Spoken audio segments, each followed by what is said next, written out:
Welcome to Beyond the Walls, a podcast for women ready to break barriers and step boldly into their purpose. I'm Kylie, your coach and guide for overcoming fear, silencing self-doubt, and building a life of courage and connection. Whether faith is your anchor or you're still trying to figure it out, this is a space for growth, authenticity, and transformation. Subscribe now and let's start building the courage to be seen, heard, and unstoppable. This is Beyond the Walls, where your purpose begins.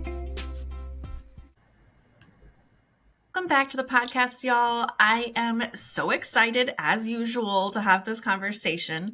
It is not a very exciting conversation, though. I will say it is a challenging one. It's going to be an emotional one, full of lots of ups and downs. But as my guest today, Sheila Williamson, is here, she's going to share her story of heartache, heartbreak in parenthood, with drug addiction, with boundaries, enabling, confusion, medical doctors, all of the things.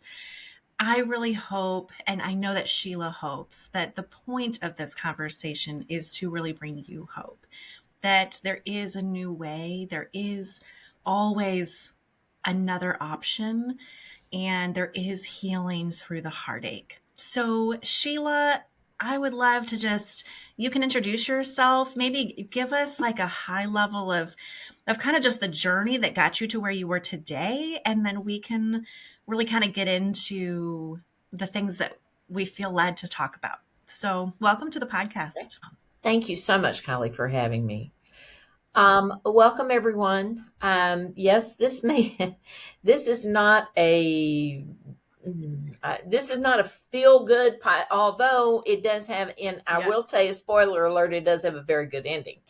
But in my story, as she alluded to, normal suburban couple, married, having one child, normal life, great life, until it wasn't. One day we get a call that no mother should ever get, and there would have been a horrible auto accident, which can happen to any one of us, clearly. As the most dangerous thing we do every day is get in the car. And in this case, he had run out of gas. Our son, our one child, had run out of gas. He was 19. He was just very close to going back to his college at night. He had started a new job there. It was his first day. And he had run out of gas. There was no shoulder on the road. He got out of the car to push the car, which do not ever let anybody ever do. And a lady hit him going 60 miles an hour. Okay, so was she speeding? No, that was the speed limit on that road. Anyway, be that as it may, a stranger found him. He was cognizant enough to give the stranger his phone, ask him to call me. He did, and this started our journey. Chad wound up losing at 19, they had to amputate his right leg because he was behind the car pushing the car, you see. Had to lose his right leg, and the left leg, by the grace of God, they were able to rebuild with initially 12 surgeries. And I was just sharing in my office this morning, the body is a wonderful machine, and you don't realize it till you have something like this. It took 2 full years, for him to have feeling in that foot, in the toes. But they did. The nerves reconnected, and it was amazing. And we had amazing care. I will tell you that. But unfortunately, as you can guess, he's had, now he's 35, and he's had 21 surgeries. Through all of these surgeries, what do they give you for surgeries? They give you intensive painkillers. And they usually fall in one category, even today. And this is 16 years ago, or almost 16 years ago. So, which are opioids. Well, he was addicted, according to the professionals that we have dealt with, he was addicted before he even left the hospital. And then, of course, I'm taking him to all these appointments going forward. He begins more and more addiction, which, of course, you don't know what to do. You feel sorry for him. You don't know what to do. And not only is he lost a leg at 19, but then the other leg is straight out in front of him in an X-Fix type thing. It's ridiculous contraption, but it does work eventually. And he became very addicted, and then this led the journey that I wouldn't wish on anyone. And in the beginning, you don't know because you've never been in this situation. Well, I hope not. Then you don't know what to do. You see there's a problem, but you don't know what to do. And when the Yeah. doctors are handing these drugs to him like Yeah. candy, and you're seeing Yeah. this, it's happening right in front of you. You assume that they know Yeah. what which they do, but they felt sorry for him and blah blah blah, which transpired into us feeling sorry for him more so, and blah blah blah. This led to a very long addiction, and at one point, and eventually, with all of the press Yeah. focusing finally on the opioid addiction crisis, he couldn't get those scripts like that before. Even going to different doctors, the feds had cracked down on that, and so he got them illegally for a while, like any other kid would have done that had disposable income. However, then they became harder and harder to get, and what happens? Some friend of his who just thought this was the answer introduced him to heroin, and that changed our Wow. life trajectory just like that. So Yeah. he became addicted very quickly, and you know, like I say, it just led to so many other things, and there's so many Yeah. parts to this, and so much heartache. And the reason that I wrote our story, though, is yes, I do share. Although my book is very short, and people will tell you that it reads like a newspaper account. There's not because quite frankly, I did not want to Yeah. sensationalize what happened Yeah. in any way, shape, or form. What I wanted to do was through it all show you how no matter what life gives you, you can have faith, and your faith can Yeah. grow during this. But I wanted to share honest emotions too, because were or at any point Yeah. were we angry? Oh my gosh, yes. At any point did you just want to lay in bed and pull the covers up over your head and Yeah. not get up? Of course you do. Yeah. That's Yeah. completely 100% honest. And then of course, Yeah. even though you know better than Yes. this, in here you're like, why me? Why us? Even though you know this, you know that Yeah. it's not you. It's everyone, but Yeah. Yeah. all you're focused on Yep. is you, and you Yeah. just Wow. So, okay, couple quick questions. So, one, you alluded to a book. What's it called? What? called two calls.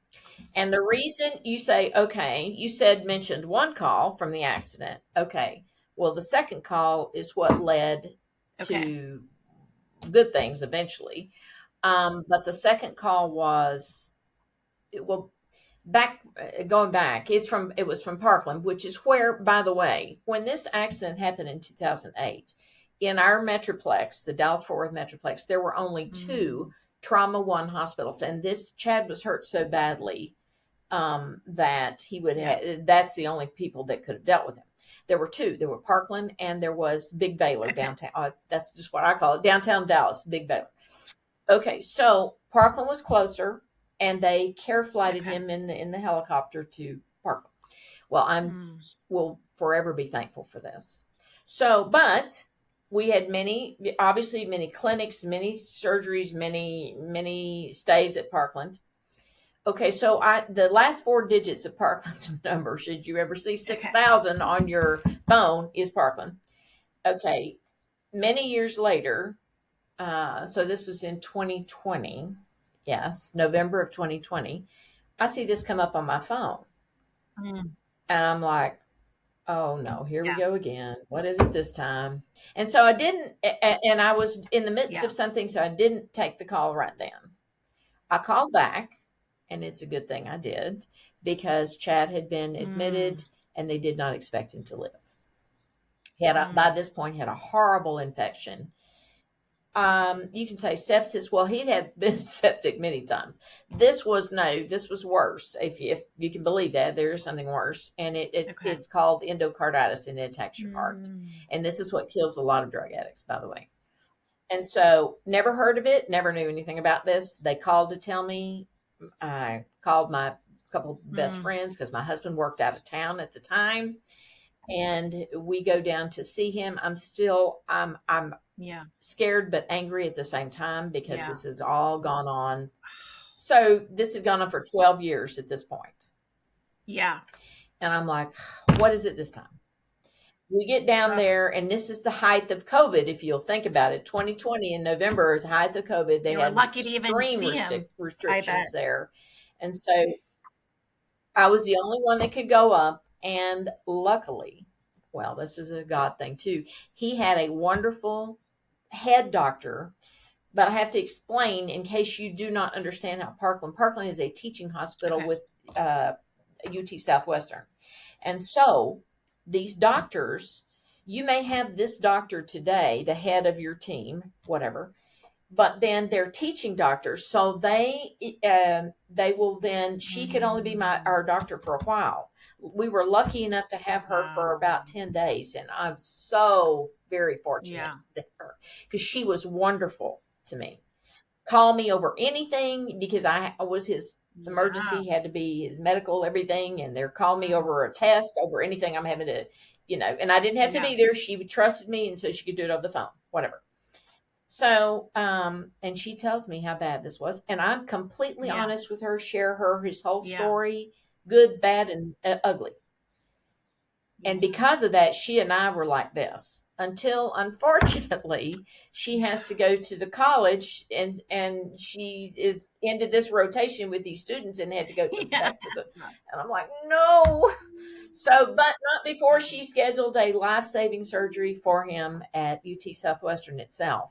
And it's a long story, but anyway, that led to a lot of good things. That was call And number that two. was So that's 12 why the book years is after called the Too Far. first call. Okay, so and it's now been 15, 16 years since the accident, I guess, right? Okay, a couple of questions then in your story and in your journey as a mom, right? Because I think you're right. Like what I heard, even if there was never drug addiction, just him, the age that he was at, the path he was on in life, like so much loss and grief in the accident all by itself, right? Like so then you're talking about recovery of regaining ability to walk, like his ability to function. He's not going back to what was. Like it's a whole new world now. So you're dealing with the emotional, physical, mental challenges, depression, difficulties just in your everyday life. But then you add all of these other issues on top of it that make it even more impossible. So I'm curious if you can tell us a little bit of like, because I think sometimes we get stuck in this idea of like, here's what I think we're dealing with. And then all of a sudden, like it has to kind of hit the fan all of a sudden to realize like, oh, we're dealing with something completely different. So what I heard you say was that you've been told basically by medical professions that the addiction happened almost instantaneous. Like there was no chance for him. It is what it is. But how far into that journey until either did he actively ever know, or maybe that doesn't matter, but when did you realize, like how long did it take for you to realize that that was now something you had to deal with? So this is going to sound completely ridiculous. Yeah. Unless you have been through this. Yeah. He was functional for so long. Yeah. I mean, on some levels. Okay. He worked, he had jobs. Okay. Yeah. But going back to something you said, the grief. Yeah. Okay. Grief doesn't have to be when someone passes away. Grief can be from a horrible change that happens. His life that he thought he was preparing for in college and everything that he loved in his mind had been taken away because the head ortho surgeon that we had flat told him and myself he would never be able to do that job. Yeah. That he needed to make a change. Okay, that's hard for anyone. And then it's hard for you as a parent because all the hopes Yeah. and dreams that you had for him are now changed Yeah. in an instant. Now, on the other Yeah. hand, you're so grateful that he's alive Yeah. that you have that. Because 95 out of the 100 Mm. people that have that accident die at the scene. Okay, which is it's a very common accident. It happens all the time. But Wow. 95 out of 100 die at the scene because they told us this. The other 5 live, but only one walks away. Yeah. What if that So hadn't hard. been the case? So the grief that you feel is so severe. Then you move on to this and you realize Yeah. that he's not right. You keep hiring professionals, Mm. counselors of any sort. We hired 5. Count them 5. Okay. Money thrown away. He would never repeat ever Mm. talk about the accident. Told him that he didn't remember any of that he didn't have nightmares and of course none of Mm. that was true. And I knew it couldn't possibly be true. And I'm also smart enough, even though I'm not a counselor, I'm smart enough to know that with a trauma Yeah. like that, that had to be affecting everything else. Well, of course Yeah. it was. And all he was doing is self Yeah. medicating. And that's what they do. It can be a trauma of abuse. It can be a trauma of whatever it is. It can be certainly Yeah. domestic violence, anything like that, a trauma like that that you keep repressed, Yeah. that you don't deal with. Yeah. Well, it's going to go somewhere. And it just kept building and building and building. Well, okay, so he's doing Yeah. more and more and more drugs. Okay. And but he did eventually go back to Okay. school, not to the same school, but a different school. Okay. Got a music business Mm. degree because he's also very musically talented. And he wound up being also get certified as a sound engineer. And the professors in that part of the curriculum, they absolutely loved him. And he's amazingly talented. So there again, Mm. he had a Yeah. gift that we didn't know about until this happened. So this is something, Yeah. there's good things that always come out of bad things. And we know this, anybody that reads the Bible knows Yeah. this, or you know it here, but until It you is. experience it It's here, so it's a hard. whole different story. Yeah. And so it was this all, but Yeah. he was functional for a long time, and people were hiring him. I can tell you music groups that he worked with, you wouldn't believe this, recording even in our house. And he Wow. built, it was just crazy, some of the things that Yeah. happened until he wasn't. And what happened was one day, and this is very common, someone decided, it just showed him another, like a boost to a heroin shot, Mm. which had involved cocaine, mixing the two, and that's called speedballing, and that is what kills a lot of people. A lot of people. Okay, well, this started in like the end of 2017, and by 2018, he really was Wow. very little function. I mean, Yeah. you could carry on a conversation with him, but all of a sudden something crazy would come out of his mouth, and he would Yeah. just. And so finally, we had Mm. to do the unthinkable and kick him out. I mean, we tried every Yeah. way in the world, Yeah. and Just couldn't happen. just Yeah. wasn't working. So we had to do that. And that is where, as a parent, you feel like the Mm. biggest failure on the planet.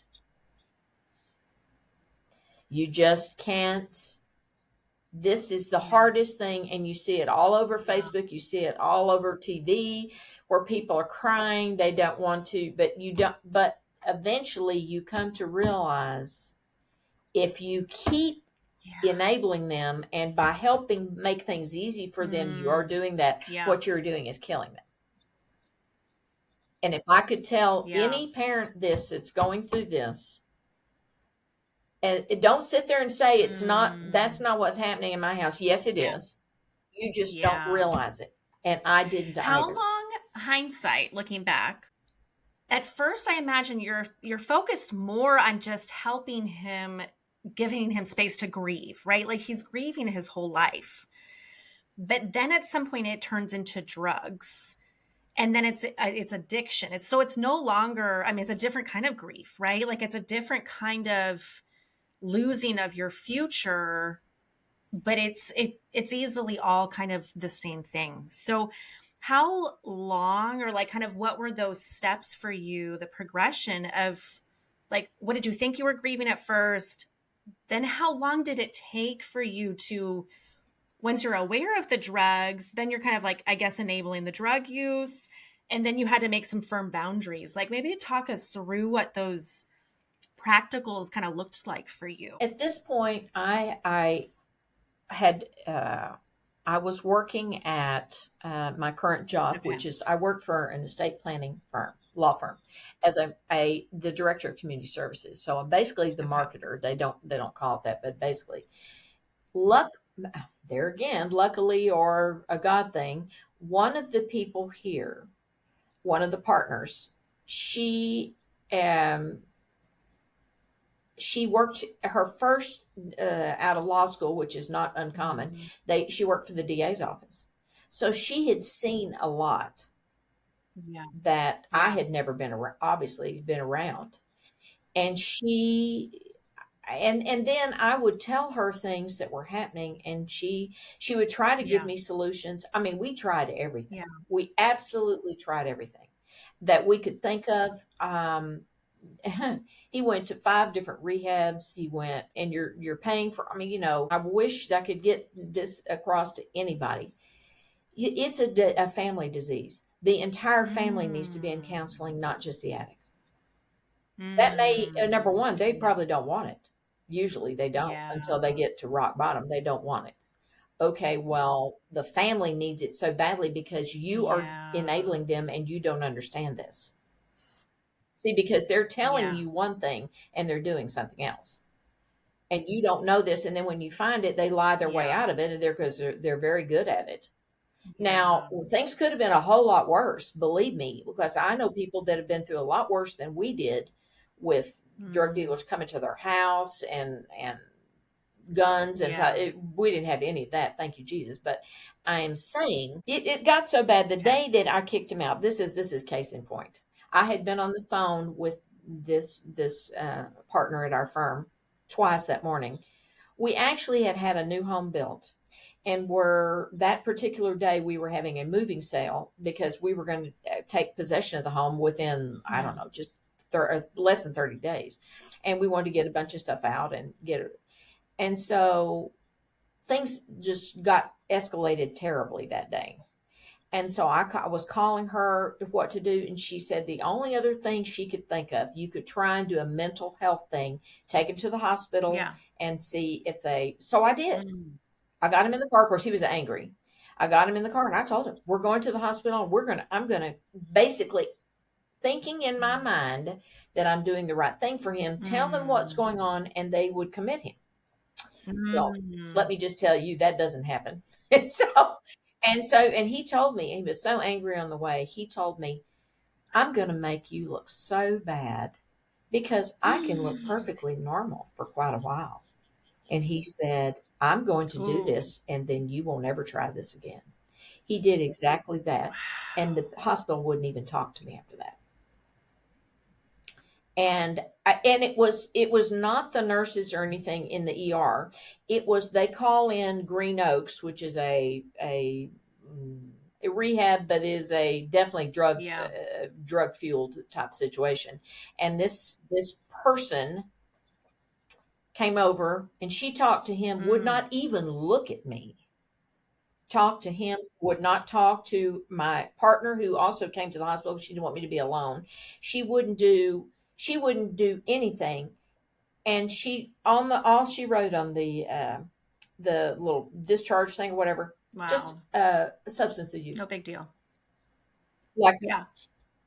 no kidding. That's what but you're not going to help it. No. So then I said to him, Mm. we have no choice. You're out. You're out. And he found a friend to take him in, who I didn't know was a heroin addict as well. So things went downhill even further. But that particular day, I felt Yeah. like I had a big F Yeah. painted on my chest.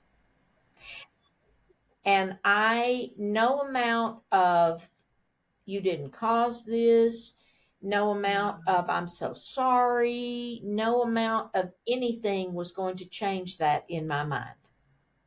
And I hope that you're hearing me now say it is not your fault. You did not do anything to cause this. I don't care who you are, unless you're the one that gave the drugs to the kid to start with, then you are not at fault here. Except that you think you're doing the right thing and you're not. Yeah. You're absolutely, you know. And what did it take to change that?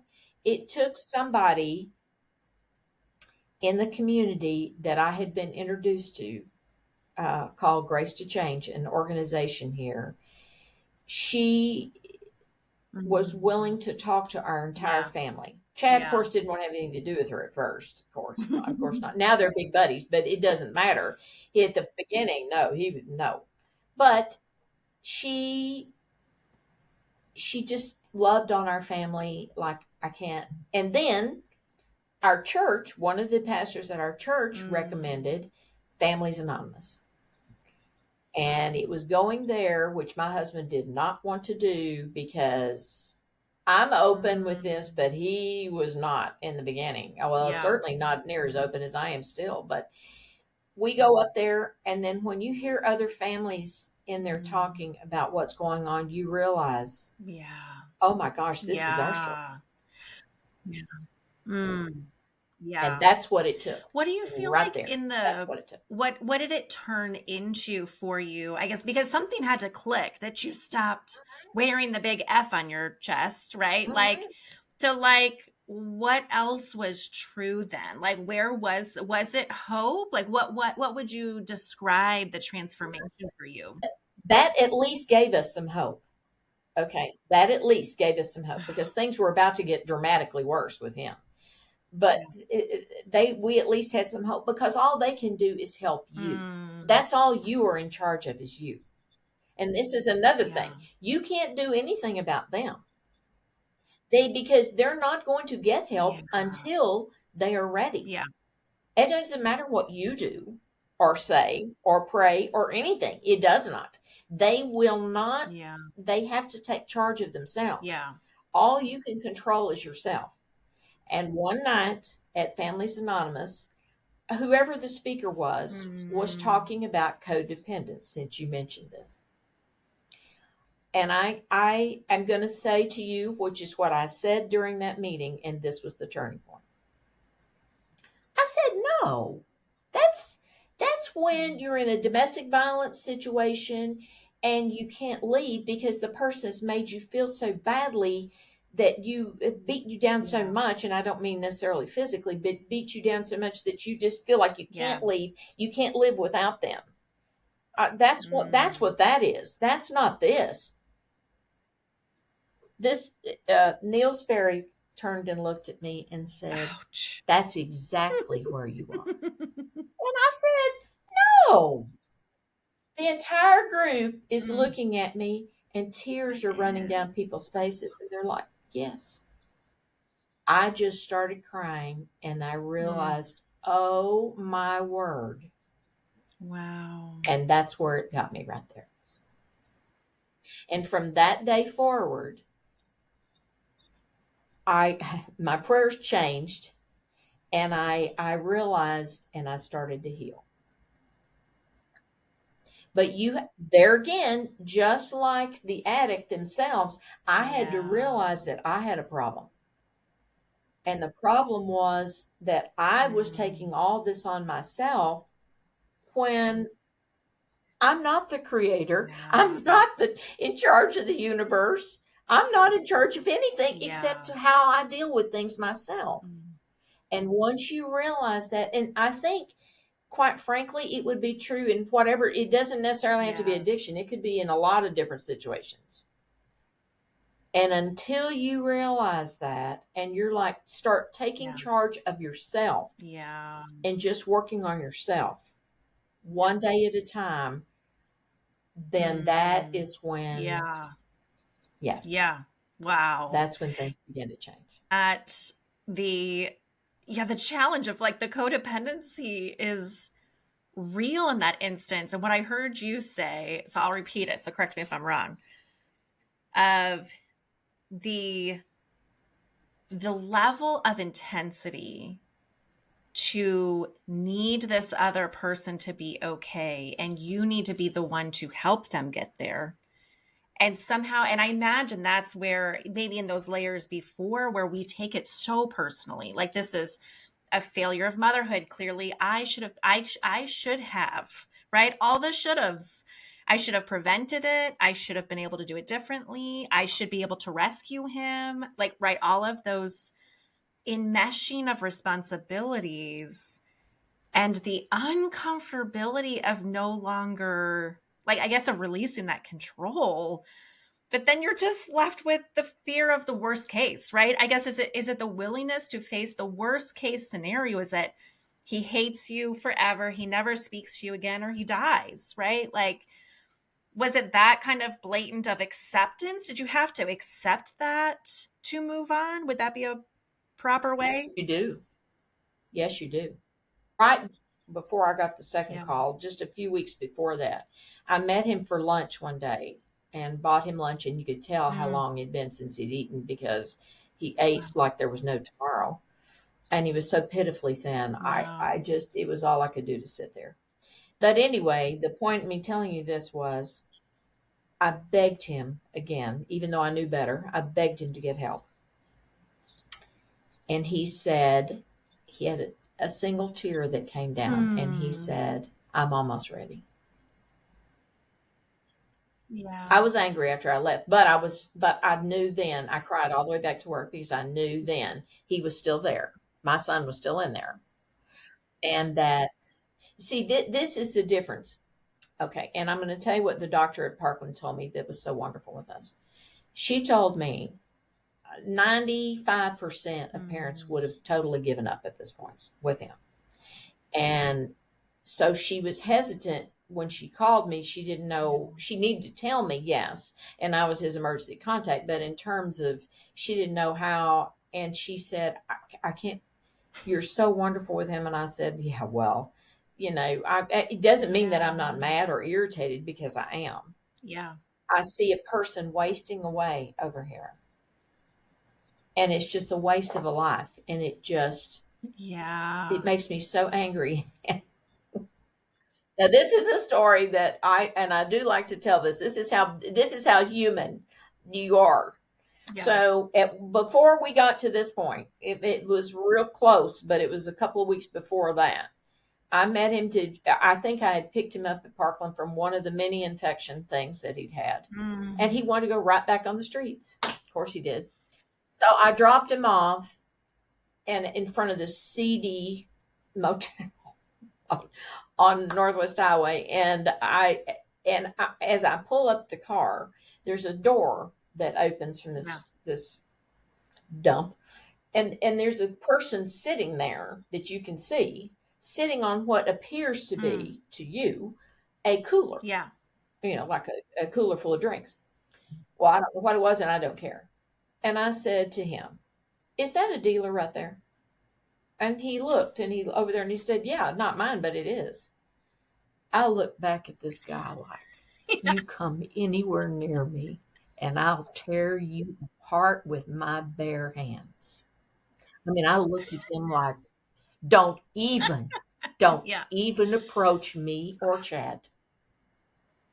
And then he just somehow closed the door like, okay, got this. And people think it's funny now, but that's how angry I was. I mean, I guarantee you, had he come in, people say, weren't you afraid of it? Mama bear. No, I was so angry. I was never afraid. Yes. Oh my God. Yes. So, but I didn't ever give up on him, and I couldn't. And the fact that he's my only child, I used to say this in Families Anonymous, I think it makes it worse. The other people are like, no, it's much worse if you have other children, because then you're ignoring them, see, or they feel like. Yeah. And they're living this and they're pressuring you. They're trying to live up to the expectation and don't fail and don't do. And it's hard. either way, right? It's almost like it's not even worth quantifying the hard. It just is hard. And I appreciate that you brought voice. I'll bring it to voice again. For those of us listening, I think we can hear each of us as women, as moms, as friends, as family members who are experiencing this with other people. Like it doesn't, the pain, the codependency, the control, the fear is there even on the best of days, right? Like you don't have to go to drugs. It doesn't have to be addiction, or it could be a gambling issue, or it could be anything, right? Like just deceit, right? Like people just that are not meeting up to their full potential. We see so much potential in them. We want nothing but good, nothing but love, nothing but honesty, and we're human beings. We fail, we misunderstand each other, we're disappointed in each other, we can't control each other, right? I think that's probably the hardest part in life. We can barely control ourselves, let alone, right, control everybody else. So I think as a mom, man, it's so hard to know where is that line of like the enabling to the codependent to the tough love, like, and maybe it goes into defining like what really is loving for this person in this moment. And it's hard when it doesn't feel loving, but it is the loving thing to do. Like it's the only way for healing. So, what do you feel like maybe just in one or Mhm. two, examples or memories that you have? Like, what was maybe one of your hardest boundaries, things that you had to lay down? And then maybe we can start talking about some hope and like all the good things that have happened. Well, I think the hardest it Mm, was that he wasn't welcome in our house. I mean, that was probably, and that because yeah. we just couldn't live like this anymore. We couldn't. Um, it wasn't going to get any better. Or at that point, Yeah. you didn't know if it would ever get any better, but it Yeah. was certainly not going to get any better for a while. And we didn't know when our legal trouble, you knew that eventually there's going to be Yeah. some legal problems coming here. And we had that point had not had any. I know that's a God thing too. Nobody could believe that. I mean, this went on for many, many years Yeah. before we had any legal problems. But, and then when we did, to get the phone calls from the jail. I mean, and then of course, sometimes he would lie and say he was being raped or he was this and that, and the other. And it wasn't true. Yeah. See, but we didn't know that at first. I mean, it was a terrible thing to listen Yeah. to this, and it would break your heart over and over Yeah. again. But you just had to be strong. You had to be strong. And he wound up being in the Dallas County Jail almost 2 years, which and his charge was so small. Well, it was a felony, yes, but the point was it was so small. He was in there with people that had murdered people and with all these other things, and they couldn't believe that he was in Wow. there so much longer than anybody else. But the problem was, but see, God knew this and was using this to heal him, and so Yeah. and Chad will tell you that, completely tell you that to this day, that if he'd have gotten out Mm, any sooner, this might not have worked. See, so, but the boundaries that you have to set. I was given a book recently, and it's the bestseller yeah. on everybody's mind. Let Them by Mel Robbins, and I haven't gotten to read it yet. My husband is reading it first, and he showed me some 2 pages the other Mm, day that are talking about this very subject. yeah. And unless you set those boundaries, quite Wow. frankly, you are killing the other person. And it may not be through drugs, it may Yeah. be through enabling in other ways. This can be a job situation where a narcissist is beating somebody down emotionally Yeah. to the point where they're never going to be the same again. Yeah. It could be all kinds of things where this is happening. And if you don't stop it, if you don't set a boundary for Yeah. yourself to protect yourself and realize that's Yeah. all you're in charge of Yeah. is no one else but yourself, Yeah. then Yeah. it's going to kill you. It will kill you and it destroys families every single day. Trauma on and of Mm, course, PTSD is mm, this is very similar to PTSD. And that they, matter of fact, when Chad finally did, everything worked out. He has, Mm. yes, he does have PTSD from this Yeah. accident and from being in jail that long too, from Wow. things that he saw that nobody should ever see, things like that. But um, until you're ready to deal with this and put up some Yeah. boundaries and barriers to protect yourself, I Yeah. don't know how else to tell you. I mean, it may seem cruel to you, but it's the best Yeah. thing that you can do for the loved one, whoever it is, whether it's a spouse, a Yeah. child, a friend, a family, extended family member. I have somebody that I'm not really counseling because I'm not a counselor, but I'm helping her or understand some of the Yeah. things that I told her she'd call me anytime. And it's Mm. through a cousin, but they were raised together. Yeah. So it's kind of like it's her sister. Yeah. And it's the same thing. Another person, it's her younger sister. Yeah. I mean, it can be anybody. Yeah. And it just breaks your heart. It breaks your heart, but until you will never start to Yeah. heal until you Yeah. set those boundaries up. And I Yeah. believe that with all my heart. Now, like I say, I never gave up hope. No, Yeah. but most people do. And quite frankly, in Chad's situation, Yeah. 86% of people would Yeah. never have made it. He's now been clean and sober for more than 4 years, but Yeah. 86% of people would not have Yeah. made it. I know this. I mean, Yeah. I'm not an It's so idiot. I can hard. see this. I can read it every day. But Yeah. Boy, so what was it like then? How long did it take, or how did your heart kind of change? How did you pace yourself, maybe? Like when he finally says he's ready and he goes to get help, to then like, were there a lot of fallbacks? Was it, I mean, I'm sure it wasn't just smooth sailing. I don't know, but tell us maybe that journey. well, it was interesting for us because once and I think Chad's been like this his whole life with things, with potty training, with anything. He had to decide he was ready. Yeah. And once he did, there was no going back. We never had any accidents with that. We never had, I mean, Yeah. he's just been that way all his life, I think. So, but in this case, he found Okay. AA while he was in jail, um, as an excuse to leave what they called the pod. You and I would call it a cell, or cell Yeah. block, or whatever you call it. But anyway, they call it pods. And spend some time out. And he said 2 or 3 days in, he realized the Mm. stories they were telling sounded like his. And he asked for a big book, an AA big book. Okay, so I noticed that all of a sudden, eventually, his conversations with me began to change, and Mm. they were different, and he was Wow. different, and I'm like, okay, wow, this is happening, and then I realized that we need to get him out Yeah. because he is now ready for help. Well, it took a while, but we've been that story is public, and it Mm. certainly got splashed all over the Dallas Morning News and everywhere. But anyway, we did get him out through with the help of the Dallas DA and some other people. But he had found a place out in the middle of nowhere, another rehab. Mm. But this time, you see, it's court ordered. So he's going Yeah. to have to stay.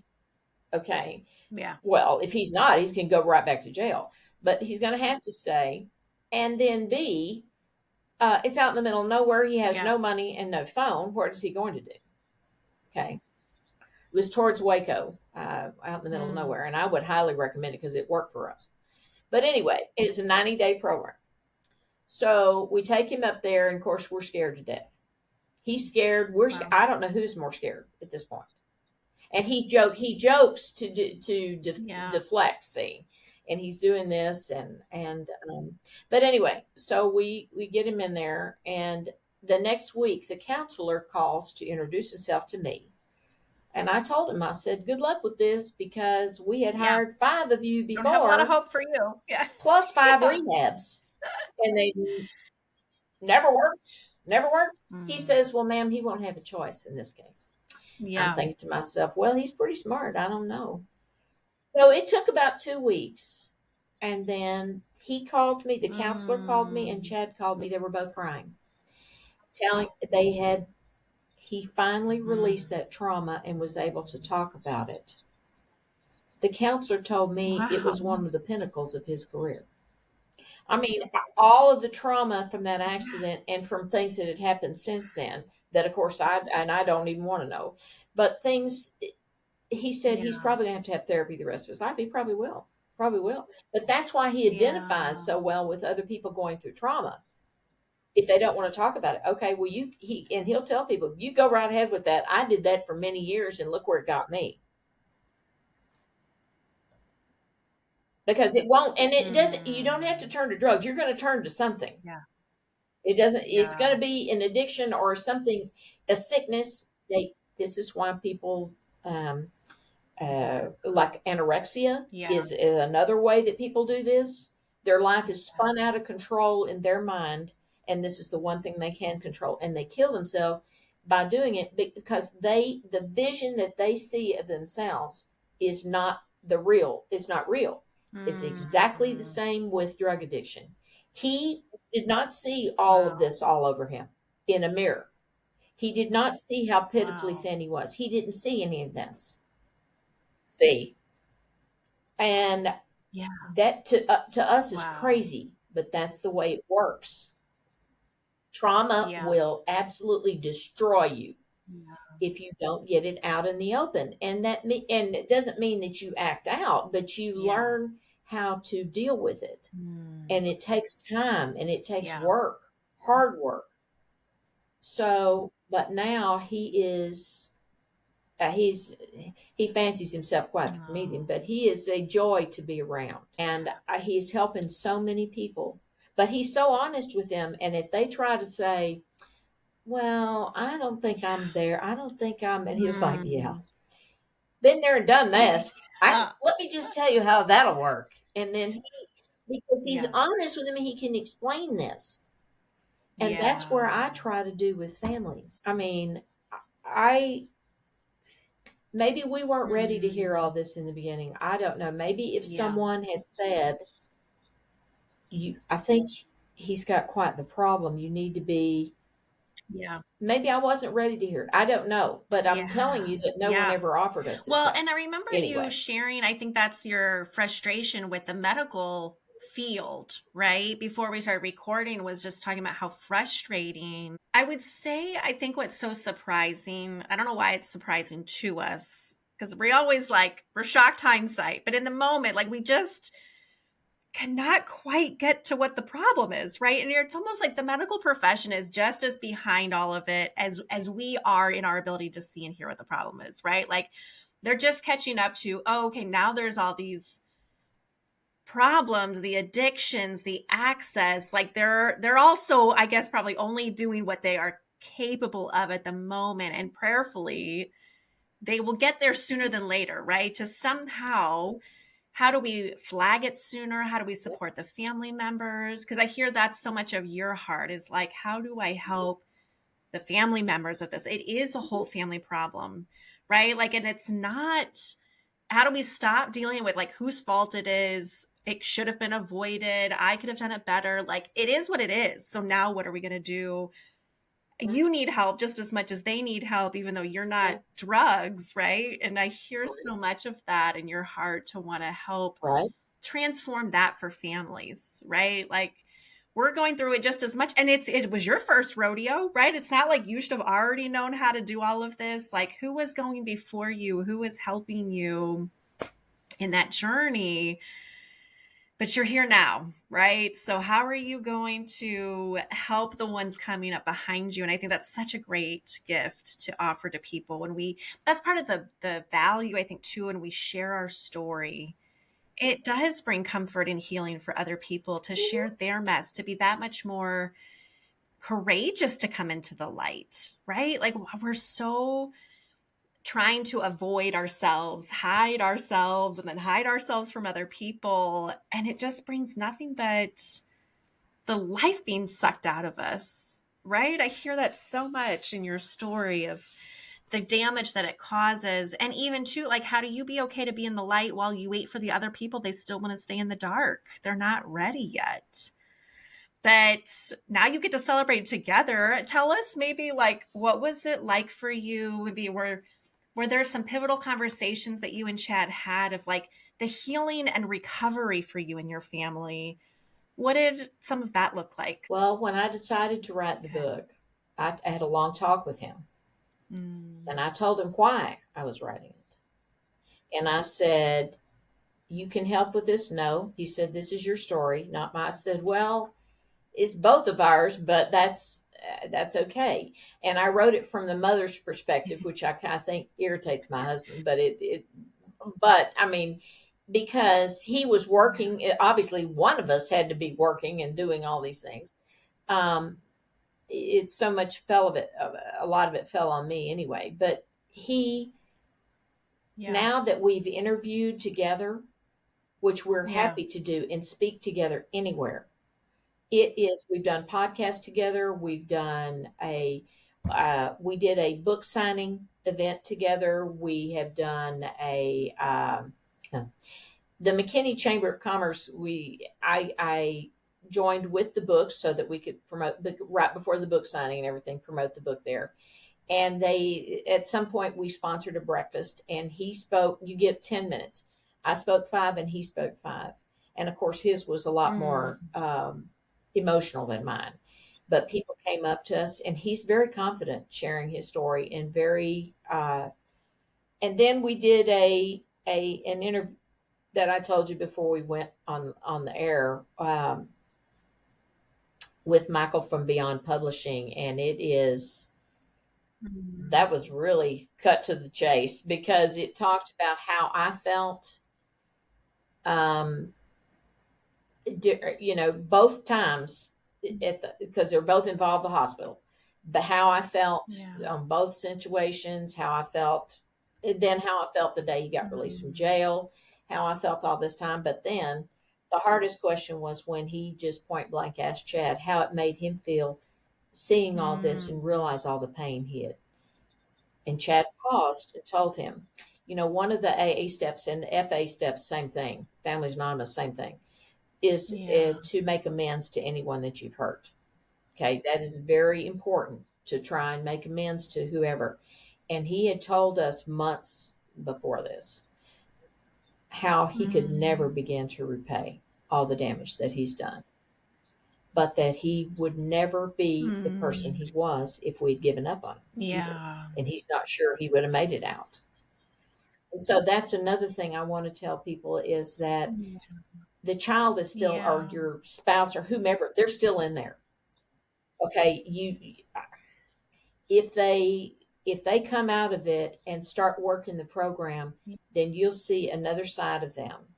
And then also, one of it, you have to remember, and we get told this, especially as a coach, you tell people this every day: Yeah. you're not going backwards, you're going forwards. That's why the back window is so much smaller than the front Mm. window, because you're not going that way. Okay. The Yeah. past is past. There's nothing you can do. You have a choice to Yeah. hang on to it and let it destroy Yeah. you, or you can move Yeah. forward and heal from it. And that's the whole point. You want to heal from Yeah. it and move forward, not let it happen again. You don't want history to repeat itself. No. And yes, I do know. And I have people remind me all the time that Yeah. relapses are very common, and they certainly Yeah. are. So far, it has not happened to us, and Yeah. I hope and pray that it doesn't ever in his life. But he will tell you, even though he's been sober 4.5 years, he will tell you to your face he is a Yeah. recovering alcoholic and Yeah. drug addict, Yeah. and will be the rest of his life, one day at a time. And so Mm. I am the mother of that, and I am and a recovering enabler Yeah. and codependent person. Yes. And probably helicopter mom, if you want to go that far with it. That's the Yeah. new term. Well, and Yeah. when I hear what they mean by that, I Yeah. think I probably was that person. Yes. Yeah. So that's not healthy either. And but there's no, when you have a Yeah. child, they Yep. don't come with a guidebook, and you do the best that you Yeah. can with the information that Yeah. you have, and you learn as you go. And unfortunately, we learn by We mistakes do. more than we Yeah. do by And we're other slow to people's learn, mistakes. right? Even us as the moms, like, and I love how you made the connection before, right? Like, okay, we might get it in our mind, but until our heart makes the connection, and then it's constant, like, we have to keep reminding ourselves, right? And I think that's where a lot of the things that I say in my coaching is like creating a baseline, create a new baseline, right? Like, 'cause especially if you're recovering from enabling or Yeah. being controlling or being consumed by fear, right? Like, okay, no, this is my new, like, here's my value, here's my identity. I'm going to be tempted to go below, I'm going to be tempted to go backwards, but like, nope, this is, let me start back here again. Mhm. And then I get to stack on top of it and keep choosing to go forward. What is really true? What's true about me? What's true about the other person? And we will survive if the worst case happens, even though it's really hard. And I guess that would be my last question that I would have for you. If it's even answerable, it may not be, but I think what I'm thinking of is like, how are you actively guarding your heart and your mind to stay trusting, assuming the best, like not living in fear of that what if day, right? To just live in the moment, celebrate the victory. Any thoughts that you, is that an active thought that you feel every day? Well, because I had this said to me just yesterday. Now, Sheila, there's the big, like Yeah. I say, I'm not an idiot. I do know this, and he knows it Yeah. too. Oh, well, he's around it all the Yeah. time. So we do know it. But at the same time, I'm Yeah. choosing to live in the day. Because quite frankly, there again, well, because I work for an estate planning firm, I certainly know this. Yeah. Nobody is promised tomorrow anyway. Nobody is promised tomorrow. And let's live the best that we can for today. And I Okay. wanted to go back and read one thing. This is um Love it. and this has to do with Families Anonymous. If people don't learn anything but this one thing, step Okay. one, and it's almost identical in Alcoholics Anonymous, you admit that you are powerless over Ooh. drugs and other people's lives, and that your life Mm. had become unmanageable. That's step one to realizing Yeah. that you can get better, but you Yeah. have to be able to admit that. And Mm. if you Yeah. can't, you can't go any further. I love that. So I think that is what I think that Mhm. propelled me more than anything Yeah. else. That one statement alone, Yeah. because once that hits home to you, Yeah. so it can be with drugs, it can be with abuse, it can be with Yeah. an awful boss, it Yeah. can be with anything. You've got to set a boundary, and this is Yeah. not right, Yeah. and I'm not going to let it keep happening.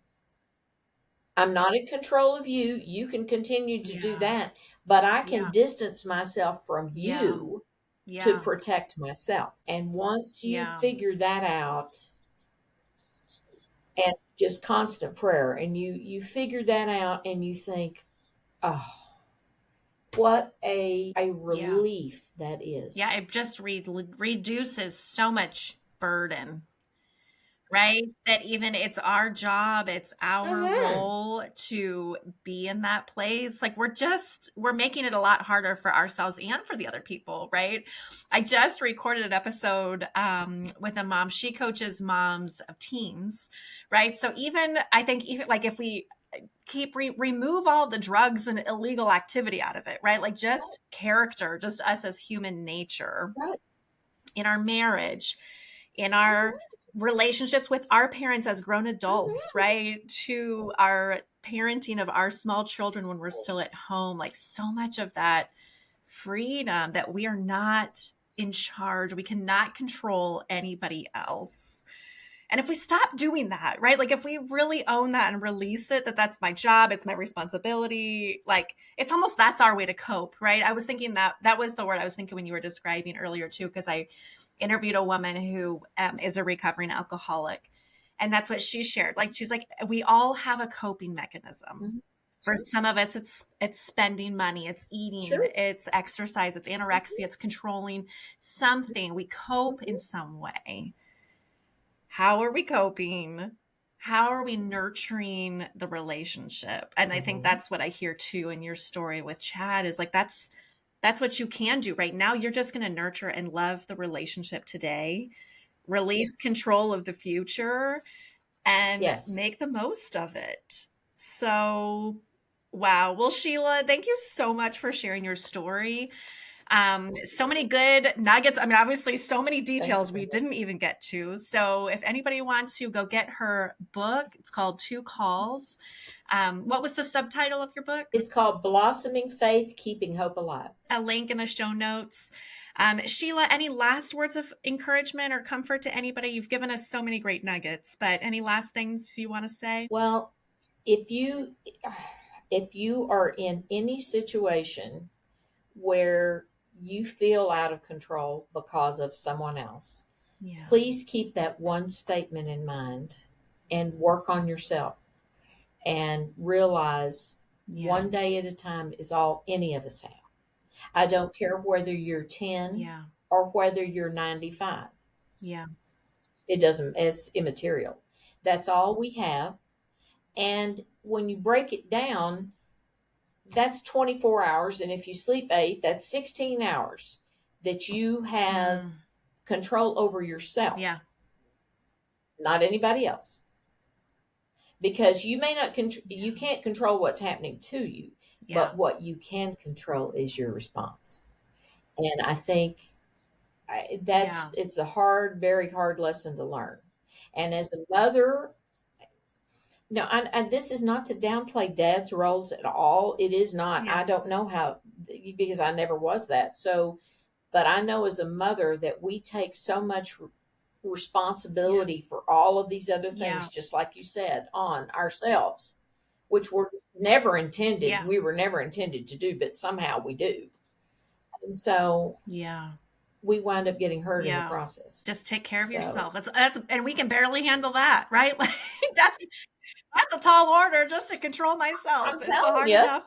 That's all I have to handle today. I mean, if you think it's easy, go to somewhere where you've been trying to eat healthy, and then all of a sudden you see these beautiful onion rings, and you think, "Oh, well, there are vegetables."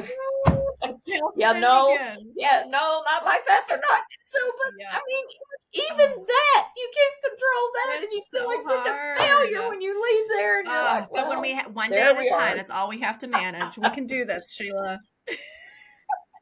Exactly. Well, thank you so much for sharing your heart and your journey with us today. It was a great conversation. Thank you so much for having me. I so appreciate it.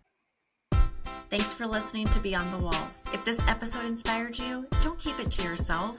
Share it with a friend and leave a review. Your support helps more women step into their courage and purpose. Ready for more? Subscribe to the podcast and contact me.